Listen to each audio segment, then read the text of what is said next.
Assalamualaikum warahmatullahi wabarakatuh. Sebelumnya, perkenalkan nama saya Al-Awaliyah Ila Rahmat dari program studi psikologi kelas 1D. Di sini saya akan mempresentasikan macam-macam ideologi bangsa dalam rangka penugasan penilaian tengah semester mata kuliah Pancasila. Baiklah, sebelum lanjut ke materi macam-macam ideologi bangsa, saya akan sedikit menjelaskan mengenai pengertian ideologi bangsa. Ideologi bangsa merupakan gagasan ide negara yang memiliki nilai kebenaran dan diikuti seluruh rakyat dan bangsa yang bersangkutan sebagai cita-cita negara yang ingin dicapai. Next. Macam-macam ideologi bangsa. Yang pertama, liberalisme. Kedua, komunisme. Ketiga, Pancasila. Dan yang keempat, sosialisme. Di sini saya akan menjelaskan satu persatu dari ideologi tersebut. Yang pertama, liberalisme adalah suatu paham yang meletakkan ideologi dalam perspektif kebebasan individual. Artinya lebih mengutamakan hak-hak individu. Ciri-ciri ideologi liberalisme. Yang pertama, setiap individu punya kesempatan yang sama dalam segala bidang.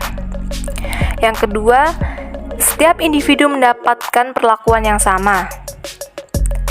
Ketiga, negara hanya alat untuk mencapai tujuan yang lebih besar. Yang keempat, ada hukum dan hukum ditetapkan. Maksudnya, negara yang menganut ideologi ini menetapkan standar hukum yang tertinggi yang menghormati hak-hak individu dan kesetaraan di depan hukum. Yang kelima, tidak menerima ajaran dogmatisme. Dogmatisme merupakan sebuah pemahaman yang memegang kepercayaan dan menolak segala sesuatu yang tidak sesuai dengan keyakinan mereka. Yang terakhir adalah pemerintah ditentukan dengan persetujuan rakyat.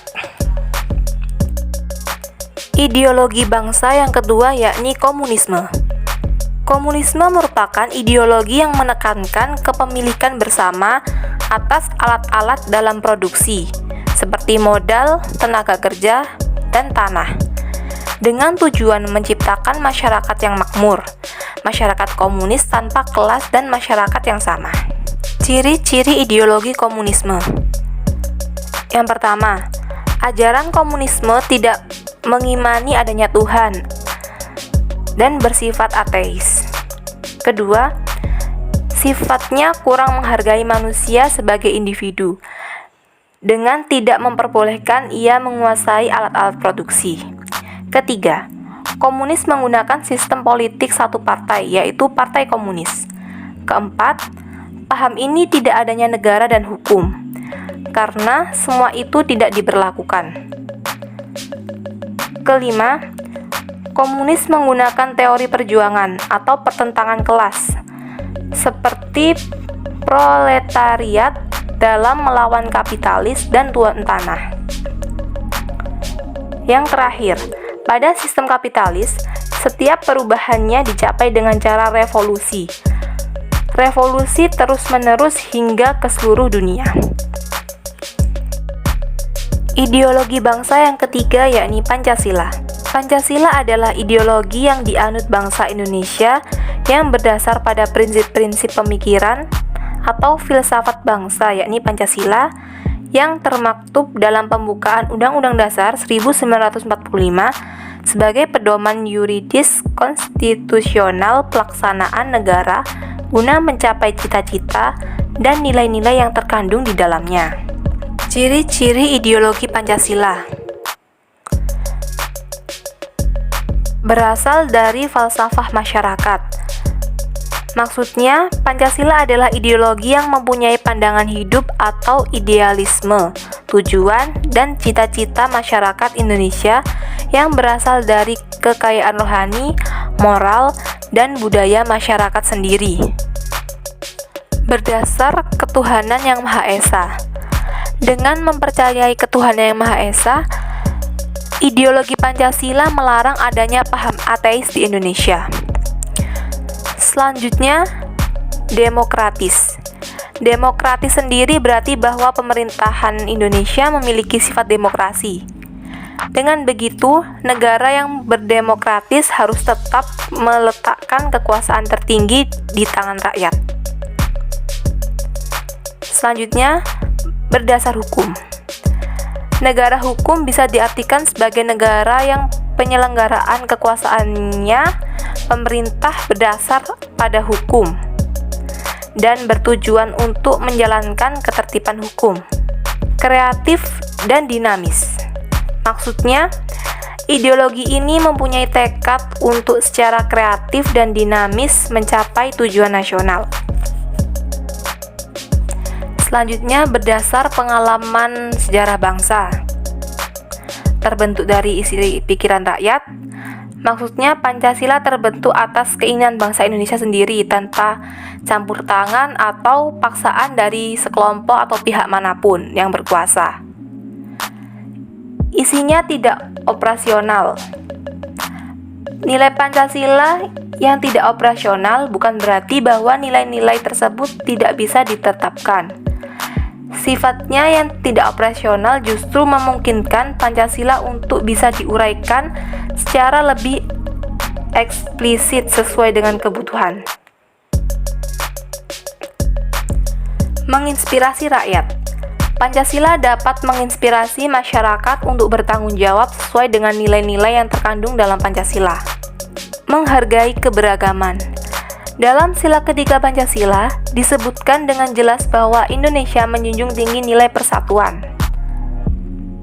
Seperti yang kita tahu, Indonesia merupakan negara heterogen yang memiliki suku, agama, dan budaya yang berbeda-beda. Dari segi wilayah pun Indonesia merupakan wilayah yang terpisah oleh kepulauan-kepulauan dan perairan. Next. Sifat-sifat Pancasila sebagai ideologi. Yang pertama, terbuka. Nilai-nilai dan cita-cita digali dari kekayaan adat istiadat, budaya, dan religius masyarakatnya. Menerima reformasi. Penguasa bertanggung jawab pada masyarakat sebagai pengemban amanah rakyat. Kedua, komprehensif. Mengakomodasi nilai-nilai dan cita-cita yang bersifat menyeluruh tanpa berpihak pada golongan tertentu atau melakukan transformasi sosial secara besar-besaran menuju bentuk tertentu. Negara mengakomodasi berbagai idealisme yang berkembang dalam masyarakat dan bersifat majemuk. Yang terakhir ada ideologi sosialisme. Sosialisme adalah paham yang meletakkan ideologi dalam perspektif kepentingan masyarakat. Artinya, negara wajib menyejahterakan seluruh masyarakat atau yang dikenal dengan konsep welfare state. Ciri-ciri ideologi sosialisme. Di antaranya, 1. Sosialisme beranggapan bahwa kepemilikan bersama merupakan cara hidup yang paling baik. Kedua, sosialisme tidak menyukai adanya hak milik pribadi, karena hak milik pribadi membuat manusia egois dan menghancurkan keselarasan masyarakat yang alami. Ketiga, sosialisme menyerukan persamaan hak bagi setiap lapisan atau kelas dalam masyarakat. Keempat, sosialisme menginginkan keadilan dalam ekonomi. Kelima, sosialisme menginginkan pengorganisasian produksi oleh negara. Keenam, sosialisme menganggap negara adalah lembaga di atas masyarakat. Ketujuh, sosialisme menganggap bahwa kapitalisme bersifat jahat karena dapat menghasilkan sistem kelas. Kedelapan, nilai-nilai utama dalam sosialisme adalah kesamaan, kerjasama, dan kasih sayang. Kesembilan, Produksi digunakan atas dasar kegunaan, bukan untuk mencari keuntungan semata-mata. Selanjutnya, persaingan yang kompetitif digantikan dengan perencanaan. Dan yang terakhir, setiap orang bekerja demi komunitas dan memberi kontribusi pada kebaikan bersama. Next, perbandingan Pancasila dengan ideologi lain. Jika dilihat dari aspek hukum dan politik, ideologi Pancasila menganut demokrasi Pancasila, hukum untuk menjunjung tinggi keadilan, keberadaan individu dan masyarakat. Ideologi sosialisme menganut demokrasi untuk kolektivitas, diutamakan kebersamaan, kedudukan masyarakat sama dengan negara. Ideologi komunisme menganut demokrasi rakyat, berkuasa mutlak satu partai politik, yaitu Partai Komunis. Ideologi liberalisme, demokrasi liberal, hukum untuk melindungi individu, dalam politik mementingkan kepentingan individu. Selanjutnya, jika dilihat dari aspek ekonomi, ideologi Pancasila, peran negara dalam aspek ekonomi ada, agar tidak terjadi monopoli dan lain-lain yang dapat merugikan rakyat. Ideologi sosialisme, dalam ekonomi peran negara sangat kecil, terjadinya kapitalisme dan monopoli. Ideologi komunisme, peran negara dominan, demi kolektivitas berarti demi negara. Adanya monopoli negara. Ideologi liberalisme,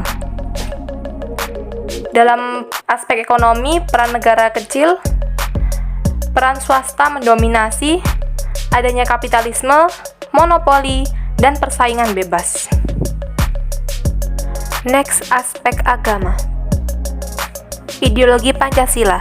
Dalam ideologi Pancasila, masyarakat bebas memilih agama. Agama harus menjiwai dalam kehidupan bermasyarakat, berbangsa, dan bernegara. Ideologi sosialisme. Dalam ideologi ini, agama harus mendorong berkembangnya kebersamaan dan diutamakan kebersamaan. Ideologi komunisme. Dalam ideologi ini, agama harus dijauhkan dari masyarakat atau ateis. Ideologi liberalisme. Dalam ideologi ini, agama menjadi urusan pribadi. Individu bebas memilih antara beragama ataupun menjadi ateis. Next, perbandingan dilihat dari aspek individu dan masyarakat. Yang pertama, ideologi Pancasila. Individu diakui ada. Adanya hubungan individu dan masyarakat yang dilandasi 3S, selaras, serasi, dan seimbang. Kedua, ideologi sosialisme. Ideologi ini memandang masyarakat lebih penting daripada individu. Ketiga, ideologi komunisme. Dalam ideologi ini, individu dianggap tidak penting, masyarakat juga tidak penting, kolektivitas yang dibentuk negara lebih penting. Terakhir, ideologi liberalisme. Menganggap bahwa individu lebih penting daripada masyarakat. Masyarakat diabdikan bagi individu. Baiklah, sekian presentasi dari saya mengenai macam-macam ideologi bangsa. Apabila ada salah kata, saya memohon maaf yang sebesar-besarnya. Wassalamualaikum warahmatullahi wabarakatuh.